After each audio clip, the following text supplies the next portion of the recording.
आपने कोशिका के बारे में पढ़ रखा है, कोशिका को बता दिया गया। अब एक बहुत महत्वपूर्ण टॉपिक है ऊतक, टिश्यू। आपको पता है कि जो जंतु हैं वो एक कोशिकीय होते हैं और बहुकोश। एक ही प्रकार की कोशिकाओं से मिलकर बने होते हैं, एक कोशिकीय होते हैं। और जो बहुत सारी अलग अलग प्रकार की कोशिकाओं से मिलकर बने होते हैं उनको बहुकोशिकीय कहते हैं। अमीबा पैरामीशियम एक ही प्रकार की कोशिकाओं से मिलकर बना होता है, इसलिए इसको हम एक कोशिकीय कहते हैं। जबकि हम देख लें, खुद को देख लें, तो हमारा शरीर हड्डी, बाल, नाखून, मांस, ब्लड, ये अलग अलग प्रकार की कोशिकाओं से मिलकर बना हुआ है, इसीलिए हम बहुकोशिकीय कहलाएं। जो टिश्यू हैं, टिश्यू क्या होते हैं? टिश्यू जो होते हैं, ऊतक जो होते हैं, सभी प्रकार की जैविक क्रियाओं में, जितनी भी जैविक क्रियाएं होती हैं, श्वसन, पाचन, उत्सर्जन, एक ही प्रकार की कोशिका में संपन्न होती है। और बहुकोशिकीय जीवों में बहुत सारी कोशिकाएं होती हैं।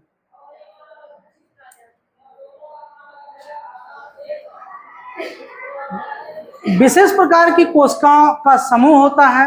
मनुष्य में पेशी कोशिकाएं होती हैं का समूह होता है, जिसमें संकुचन होता है और प्रसारण होता है।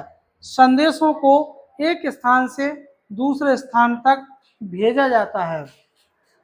पौधों में जल संवहन जाइलम द्वारा होता है। भोजन को फ्लोएम द्वारा पूरे शरीर में भेजा जाता है। तो शरीर के अंदर बहुत सारी कोशिकाएं होती हैं जो बहुत सारे कार्यों को संपन्न करती हैं। लेकिन जो ऊतक होते हैं उनकी विशेषता होती है कि समान रचना और उत्पत्ति वाले कोशिकाओं के समूह को, जिनका कार्य एक विशेष कार्य होता है, उनको हम ऊतक कहते हैं। यानी समझने की कहेंगे, समान संरचना, समान उत्पत्ति वाली कोशिकाओं के समूह को हम ऊतक कहते हैं। पादपों में अलग ऊतक होते हैं। पादप मतलब पेड़ पौधे, उनमें ऊतक अलग होते हैं और जंतुओं में ऊतक अलग होते हैं। जो पादप होते हैं, प्लांट होते हैं, पौधे होते हैं, उनमें दो प्रकार के ऊतक होते हैं। दो प्रकार के ऊतक का मतलब, एक है प्रभाजी ऊतक और एक स्थायी ऊतक। यानी ऊतकों के विभाजन अगर देखा जाए तो पौधे में दो प्रकार के ऊतक होते हैं, प्रभाजी और स्थायी ऊतक। अब स्थायी ऊतक क्या होता है और प्रभाजी ऊतक क्या होता है, इसको जानना है। पिछले टर्न पे भी आपको बता दिया गया है।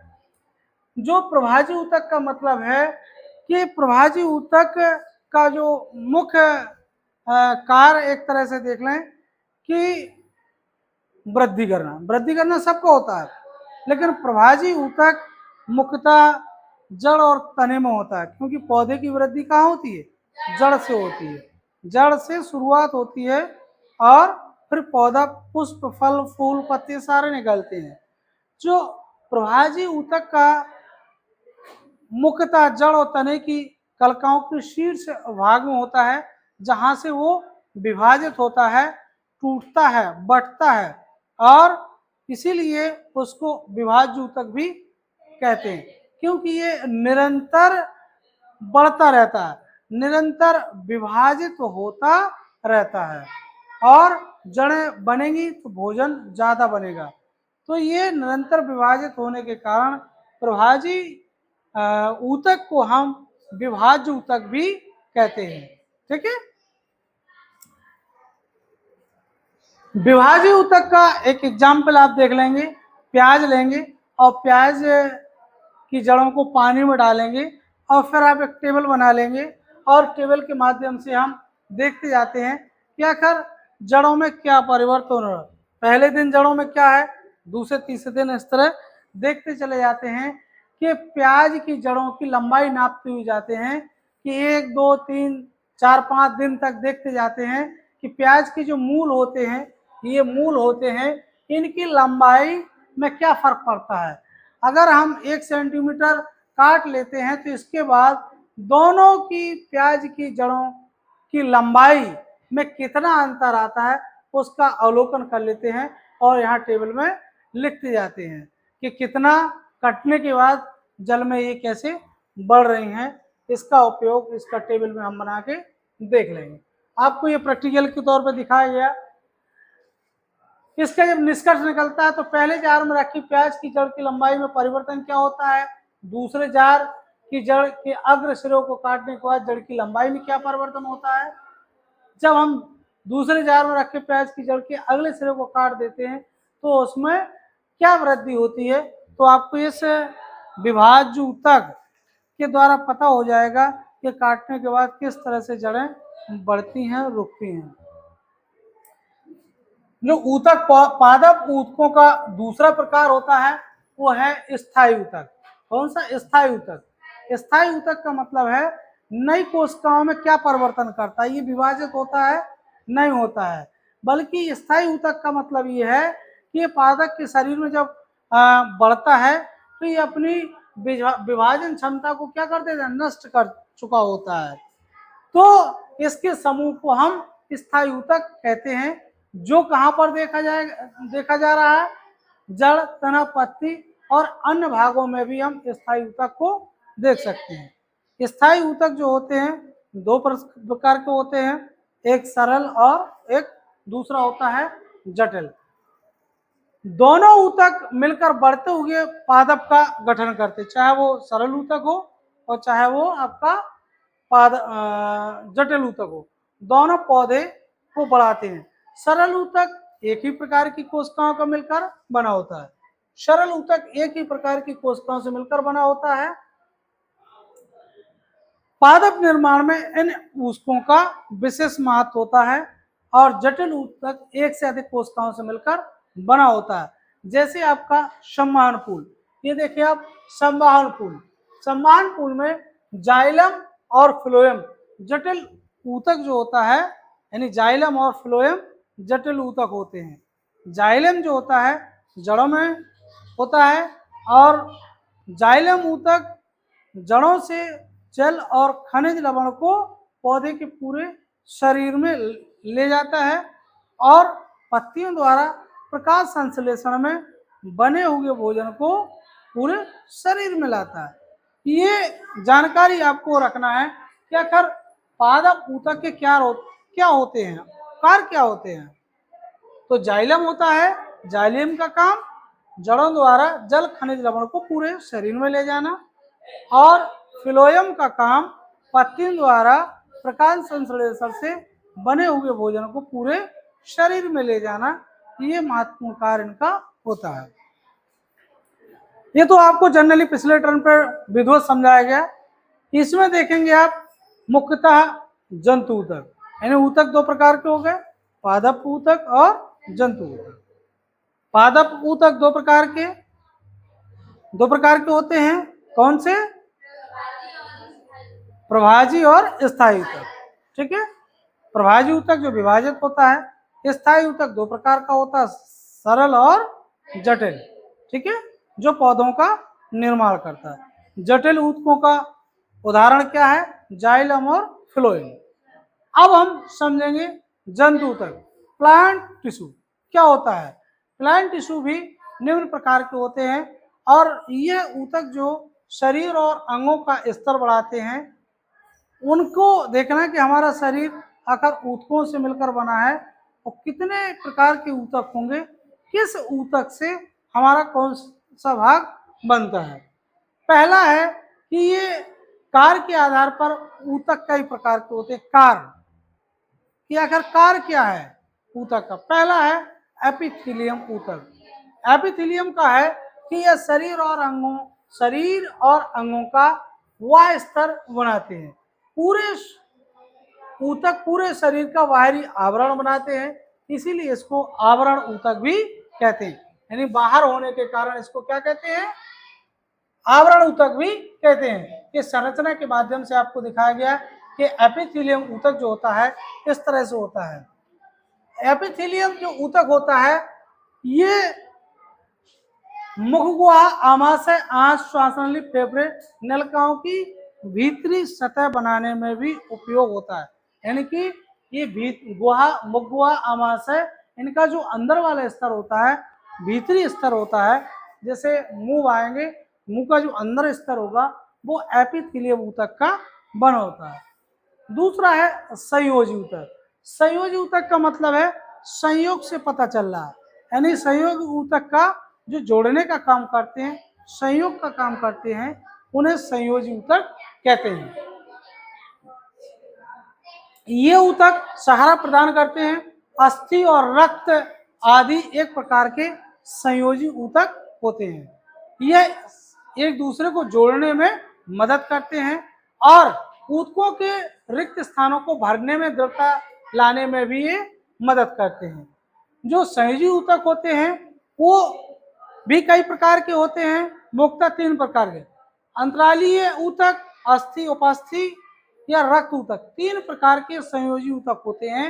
इन तीनों प्रकार के ऊतकों का काम है कोशिकाओं को जोड़ना, ऊतकों को आपस में जोड़ना और दृढ़ता प्रदान करना, सहारा देना, अस्थियों को जोड़ना। ये तीनों प्रकार के ऊतकों का कार्य होता है। लेकिन फिर भी तीनों में कुछ ना कुछ अंतर होता है। जैसे अंतरालीय ऊतक, ये त्वचा के नीचे पीसियों के बीच रक्तवाहिनी और तंत्रिकाओं के चारों ओर पाए जाते हैं। ठीक है, जो तंत्रिकाएं होंगी हमारा, उनके चारों ओर, और खून होगा, उस रक्तवाहिनी जहाँ खून बहता है, उनका जो बाहरी आवरण होगा, उनको बनाने में इनका उपयोग होता है। दूसरा है अस्थि उपस्थिति। अस्थि मतलब क्या? हड्डी। अस्थि सबसे कठोर ऊतक होता है। हमारे शरीर की जो हड्डी होती है, हड्डी से ज्यादा कोई कठोर है नहीं हमारे शरीर में, तो सबसे ज्यादा हड्डी कठोर होती है। तो वो ढांचा प्रदान करने, यानी कंकाल बनाने में ये सहारा प्रदान करती है। यानी हम कह सकते हैं कि जो अस्थि ऊतक है उसके द्वारा हमारे शरीर का कंकाल बनता है ना, क्योंकि इसमें कैल्शियम और खनिज लवण पाया जाता है, जिससे क्या हो जाती है? दृढ़ता प्राप्त होती है और हमारा शरीर कठोर हो जाता है। अगला है आपका संयोजी ऊतक का तीसरा प्रकार है खून, रक्त, रुधिर। ये भी एक प्रकार का ऊतक है। इस ये ऊतक जो होता है एक तरल ऊतक होता है। इसे तरल संयोजी ऊतक भी कहते हैं। जो खून होता है तरल होता है, तो उसका जो प्लाज्मा होता है वो इसी प्रकार का बना होता है, इसी प्रकार के ऊतक का बना होता है। ये 3 प्रकार की कणिकाएं होती हैं। जो खून होता है हमारा, 3 प्रकार की कणिकाएं, श्वेत रुधिर कणिकाएं, लाल रुधिर कणिकाएं और प्लेटलेट्स। इनका भी अलग अलग उपयोग होता है। आप डॉक्टर के पास जाएंगे, कभी बुखार चढ़ेगा तो WBC, RBC, प्लेटलेट सारे काउंट करते हैं कि आखिर किसकी कमी आ गई कि आपको ये मर्ज हो गया है। ये खून की जांच करते हैं, रक्त की जांच करते हैं, ऊतक की जांच करते हैं। तो ये तीनों प्रकार की जो प्लाज्मा है आपका, रक्त एक प्रकार क्या तरल प्लाज्मा है, और वो प्लाज्मा 3 प्रकार की कणिकाओं का बना होता है। उनकी जब जांच करते हैं तो पता चलता है लाल रक्त कणिकाएं, यानी RBC की अगर कमी हो जाती है तो एनीमिया हो जाता है। और जब WBC श्वेत रक्त कणिकाओं की कमी हो जाती है तो प्रतिरोधक क्षमता कम हो जाती है, यानी बीमार जल्दी होने लगते हैं। WBC कम हुआ कि बीमार हम पड़ने लगते हैं, प्रतिरोधक रोग से लड़ने की हमारी क्षमता कम हो जाती है। तीसरा है प्लेटलेट्स। प्लेटलेट्स जो होती है, ये हमको, आपने देखा होगा, चोट लग जाता है तो खून निकलने लगता है। यदि प्लेटलेट्स कम होगी तो हमारा खून का धब्बा नहीं बनेगा। तो खून को नियंत्रित, चोट लगने पर खून के बहाव को रोकने के लिए प्लेटलेट्स होता है। अगर इसकी कमी हो गई तो खून रुकेगा नहीं, खून आपका बह जाएगा और आप अंततः खत्म हो जाएंगे। इसीलिए प्लेटलेट्स की संख्या भी कम नहीं होनी चाहिए। ऊतकों में जो तीसरा ऊतक है आपका पेशी ऊतक। जो हमारी पेशियां होती हैं, उन पेशियों, एक तरह से जो हमारी पेशियां जिन ऊतकों की बनी होती हैं उनको हम पेशी ऊतक कहते हैं। ये विशेष प्रकार की इनकी संरचना होती है। विशेष प्रकार की कोशिकाएं होती हैं जिन्हें हम पेशी कोशिका कहते हैं, और कोशिकाओं के समूह को पेशी ऊतक हम कहते हैं। विशेष प्रकार की पेशी कोशिका हैं, उनको, उनके समूह को हम पेशी ऊतक कहते हैं। ये अंगों को गति प्रदान करती हैं, यानी जो भी हम एक्टिविटी कर रहे हैं, किसी भी प्रकार की जो फिजिकल रूप से हमको दिखाई दे रही है, आंख से गति, चलना फिरना कुछ कर रहा है, ये गति, चाहे शरीर के अंदर जो गति हो रही है वो पेशियों के द्वारा होती है। तो पेशी जिन कोशिकाओं की बनी होगी, उन कोशिकाओं के समूह को हम पेशी ऊतक कहते हैं, पेशी ऊतक कहते हैं। आप देखेंगे कि कुछ पेशियां इच्छानुसार कार्य करती हैं, जैसे हम हाथ को ऊपर ले जाना तो ले जाएंगे, नहीं ले जाना तो नहीं ले जाएंगे। तो जो इच्छानुसार, कुछ पेशियां इच्छानुसार गति करती हैं, जिनकी गति को हम क्या कर सकते हैं, रोक सकते हैं। हाथ पैर की पेशियां वो ऐच्छिक पेशियों की बनी होती हैं। दो प्रकार के ऊतक होंगे, और जो इच्छानुसार काम कर रही हैं उन पेशियों के समूह को हम पेशी ऊतक कहते हैं। तो जो हाथ पैर होता है वो पेशियां, वो हाथ पैरों में पेशियां ऐच्छिक पेशियां होती हैं, है ना, और ये रेखित पेशी भी होती है, इस तरह की होती है। चित्र के माध्यम से इसमें से एक को निकाल के दिखाया गया कि इस तरह से आपकी रेखित पेशी होती हैं, जो क्या करती हैं, गति करने वाली पेशियों यानी ऐच्छिक पेशियों को बनाती हैं। उनकी संरचना इस तरह से होती है। सूक्ष्मदर्शी से देखेंगे तो ये दिखाई देती हैं, हमको इस तरह से आंख से देखने पर हमको दिखाई नहीं देती हैं। इन पेशियों को अगर देखते हैं तो हल्के गहरे रंग की एक के बाद एक रेखा धारियों की तरह संरचना दिखाई देती है, धारियों की तरह संरचना दिखाई देती है, जिन्हें हम रेखित पेशी कहते हैं, और ये मजबूत होती हैं और कंकाल से ये जुड़ी होती है। दूसरा है आपका अरेखित पेशी, ये तो रेखित लाइनों के रूप में है तो रेखित है, और दूसरी है आपकी अरेखित पेशी। अरेखित पेशी का मतलब है आहार नाल में जो भोजन खिसकता है। अब ऐसा तो नहीं अपन ने भोजन कर लिया तो अपन तो दबा नहीं रहे हमारे में या छोटी हाथ बड़ी हाथ में कि भोजन खिसके आगे बढ़ निकल, हम लोग तो कर नहीं रहे। ये क्रिया क्या होती है, ऑटोमेटिक अपने आप चलती है। क्या किसी ने किया है कि भोजन यहाँ कर लिया और फिर ढाल के कुछ ऐसा करके वो कह रहा को चल आगे बढ़, ऐसा तो नहीं है ना। वो क्या होता है, इच्छानुसार होता है। जब इच्छानुसार होगा तो उसको क्या कहेंगे, ऐच्छिक पेशी। क्या कहेंगे हम, अनैच्छिक पेशी। हमारी बिना इच्छा के अगर हो रहा तो अनैच्छिक पेशी। जैसे शरीर में हमारा क्या होता है, संकुचन होता है या प्रसार होता है जो भी, तो वो अनैच्छिक पेशी है। ऐसा तो नहीं हम इतने छोटे थे और हम वहीं रोक देते, नहीं हमको बड़ा नहीं होना, लेकिन फिर भी आप क्या होते हैं, बिना इच्छा के आप बढ़ते चले जा रहे। तो एक तरह से वो अनैच्छिक पेशियों के द्वारा विकास होता है, जिनको हम कंट्रोल नहीं कर पाते हैं।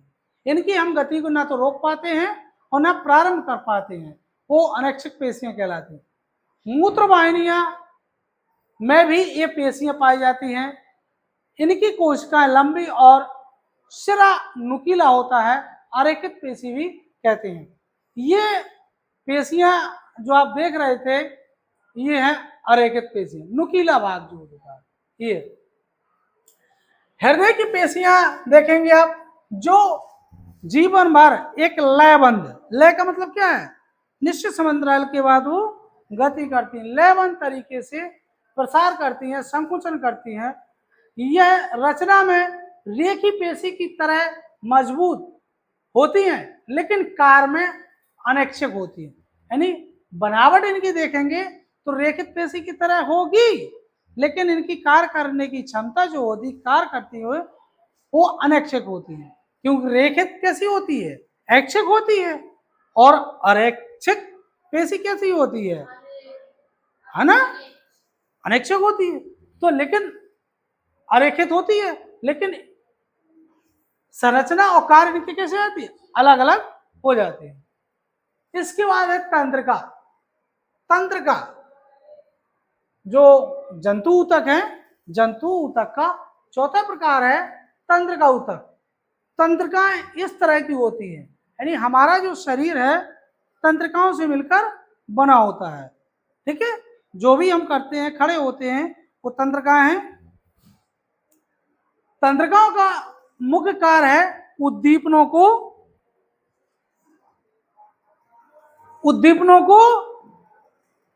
क्या करना होता है, मस्तिष्क तक पहुंचाना। जैसे हम चले जा रहे हैं और अगर कांटा चुभ जाए तो बिना कहे हम पैर को क्या कर लेते हैं, उठा लेते हैं।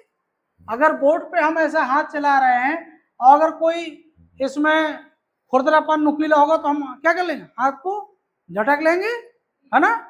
जैसे इसमें करंट आ जाए, हम छुए तो क्या करेंगे, इसको पकड़े रहेंगे कि अपने हाथ को खींच लेंगे, है ना। तो क्या है ये तंत्रिकाओं का कमाल होता है। ठीक है, जो तंत्रिकाएं जो होती हैं, तंत्रिका ऊतक का कार्य होता है उद्दीपनों को शरीर के एक भाग से दूसरे भाग तक पहुंचाने का कार्य तंत्रिका ऊतक का होता है। उद्दीपन तो समझ गए आप। शरीर के विभिन्न अंगों के कार्यों में समन्वय स्थापित करना, एक तरह से भाईचारा, है ना, स्थापित करने का कार्य भी ये कौन करता है, तंत्रिका। तंत्रिका ऊतक तंत्रिका कोशिकाओं से मिलकर तंत्रिका ऊतक बनाओ। बहुत सी तंत्रिका कोशिका मिल जाएंगी तभी तो तंत्रिका ऊतक बनेगा, और उन्हें हम न्यूरॉन कहते हैं। क्या कहते हैं, न्यूरॉन कहते हैं। बहुत सारी तंत्रिकाएं मिल जाती हैं तो उसको हम न्यूरॉन कहते हैं। न्यूरॉन का मुख्य भाग जो हो जाए तारकाएं होता है। क्या होता है, तंत्रिकाएं होता है, ये है। ठीक, तंत्रिकाएं ये कहलाता है। इसके आगे के भाग में जो रचनाएं निकलती हैं उन्हें हम डेंड्रॉन कहते हैं। आगे जो संरचना, नुकीली संरचना निकलेंगे, धागे नुमा संरचना निकलेंगे, उसको क्या कहेंगे हम, डेंड्रॉन। ये तो भाई ये भाग देखिए तंत्रिका का है, लेकिन इसका जो नुकीला भाग उसको डेंड्रॉन कहते हैं।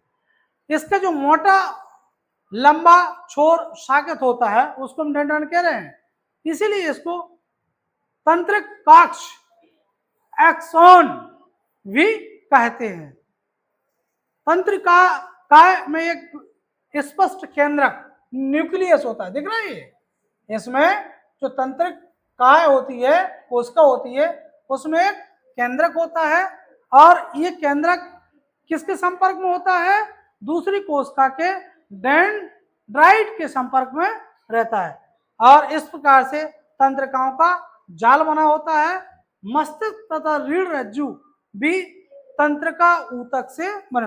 हमारा जो पीठ होती है इसमें बहुत सारी तंत्रिकाएं होती हैं, और अगर एक भी तंत्रिका डिस्टर्ब हो गई तो वो शरीर अंग कार्य करना बंद कर दे। यानी ये हम जो हाथ चला रहे हैं, अगर कोई तंत्र का काम करना बंद कर दे तो हाथ क्या होगा, आपका नहीं उठेगा। ठीक है, ये तंत्र का ऊतक का कार्य होता है। इस प्रकार से ये जंतु और वनस्पति में पाए जाने वाले ऊतक और ऊतकों के प्रकार होते हैं।